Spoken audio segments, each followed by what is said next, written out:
Today I'm here with Brendon Moe. He's my lending partner and mortgage advisor at Finance of America, and we'll be discussing some frequently asked questions about the lending process and how he can help you obtain a loan for your home purchase.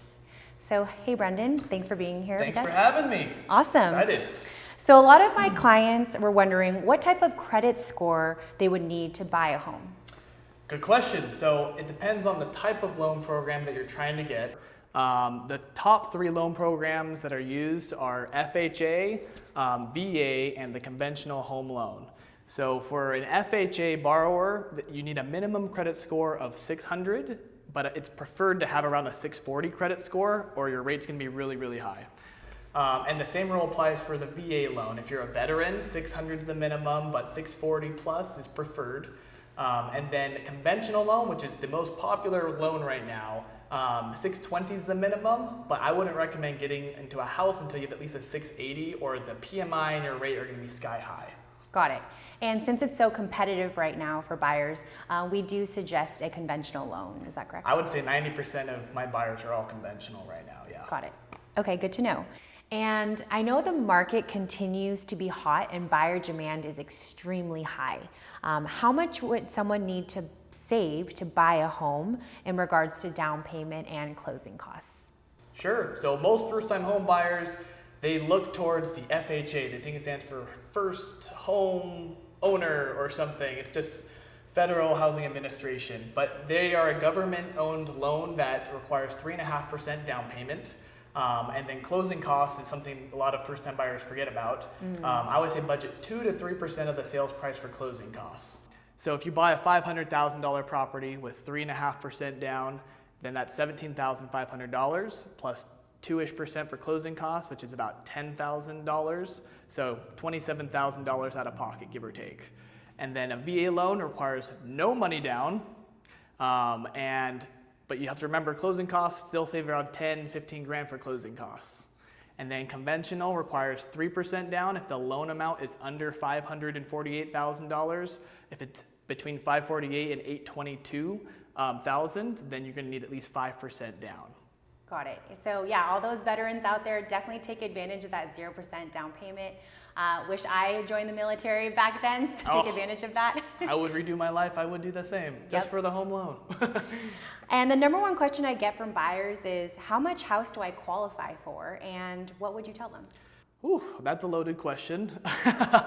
If you're just starting out in the home buying process, I would recommend, there's a simple equation to before talking to any lenders, to kind of show you where you qualify. You take your annual gross income if you're paid a W-2, so let's say you're paid $100,000 a year. Divide it in half, so $50,000, and add a zero. $500,000 is about how much you're going to qualify for as a rough estimate. But the equation that lenders use to qualify you is called the debt to income ratio. It's where they take your monthly debts that show up on your credit report and you take your monthly gross income. And as long as it's below 50%, that's about the average for qualifying you for a mortgage payment. All good stuff. Talk to a lender. That's the simple answer. Exactly. He's your guy. And I know a lot of buyers shop around for the best interest rate on a loan. So what's the best rate that you can give one of my clients? A lot of, especially first-time home buyers, don't understand is you can't lock in your interest rate until you have an offer accepted on a property.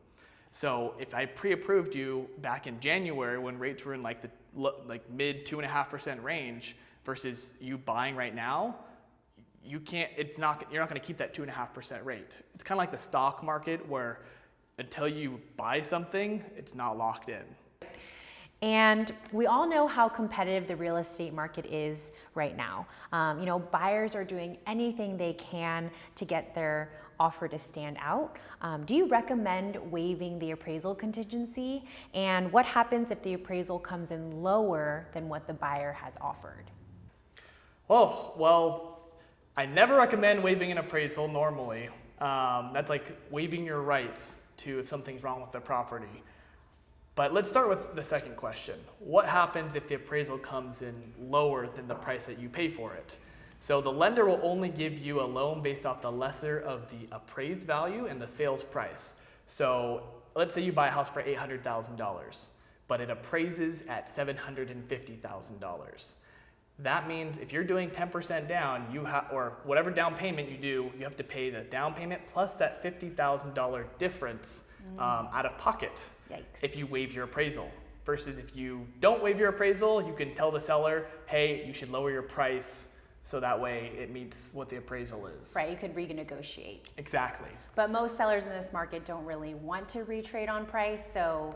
Yeah, in today's market, sellers' number one concern is everyone's overbidding way higher, and so if you have an appraisal contingency, just because you offer a high price doesn't mean that you have to give that price. So if you waive it, it's securing more money to the seller, which is more attractive as an offer.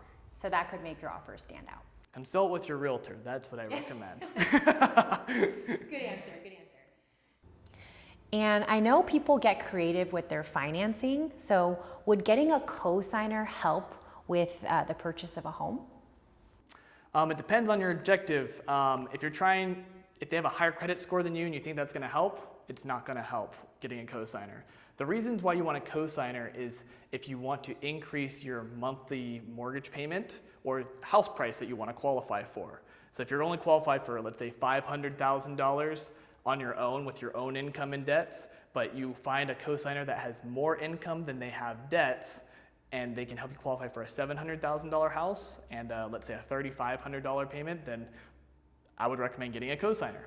But the only real purpose of a cosigner is to help increase your buying power and increase your monthly mortgage payment. Not to increase your credit score, not to increase your down payment amount. That does not help. Got it. Okay, that's great to know. And many people, especially millennials, hop around jobs. And a question that I get asked a lot is, how long would a buyer need to be working at their job to qualify for a loan? Good question. So, depends on the situation, but there's two types of income. You can be a wage earner, paid a W-2, where you're paid hourly or salary, or you're self-employed, contractor, paid 1099.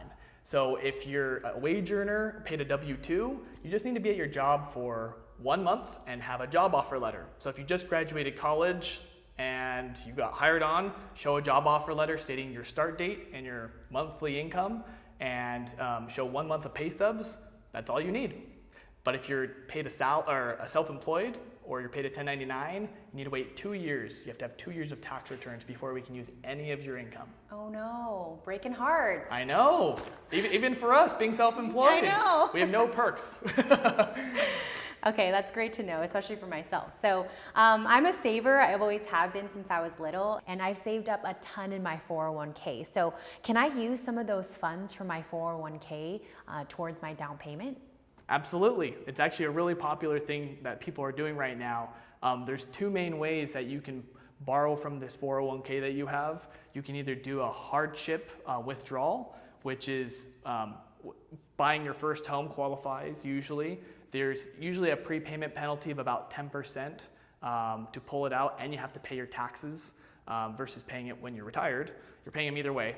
But that's one way to do it, and you just need to show a contract usually that you've opened escrow in order to start the withdrawal process, or you can get a loan against your 401k that you're going to be repaying over time. But the hardship withdrawal is definitely the more popular option. And last question, a lot of my friends have parents that gift them money to help contribute to the down payment. Very common nowadays. So how long do gift funds need to be in their bank accounts, and how would that work exactly? So you actually don't have a seasoning period for gift funds at all. The only thing you have to do, let's say your mom gives you $100,000. She's just the best mom ever. And she deposits the money into your account. Then the only thing you have to do is show your mom's bank account showing the $100,000 being withdrawn, and then show your bank account showing the $100,000 deposit so we can source where it came from. But the trick I always advise to avoid invasiveness of your parents' bank statements is just to have them sign a gift letter stating how much they're going to give you, and then have them wire the money directly to escrow a few days before we fund. That way we don't ask for any bank statements, nothing like that. Easy peasy. It is. Got it. Well, thank you so much for your time. I really learned a lot from this conversation, and hopefully you guys did too. So my contact information is in the description box below, as well as Brendon's. Feel free to reach out to us, and we're happy to help you with the lending process and seeing what options you have for obtaining a loan. So thanks again for watching, and cheers and welcome home. Awesome. Yeah. Woo!